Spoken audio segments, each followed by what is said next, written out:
Hyundai Azera sound problem. As you can see, radio volume is way up to the max, but no sound. All I gotta do, simple fix, just reset the radio by pressing this little button here.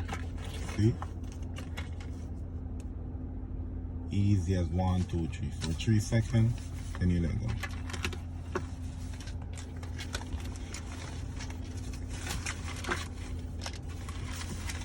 Then bam. Power button. See? Easy fix. You heard it?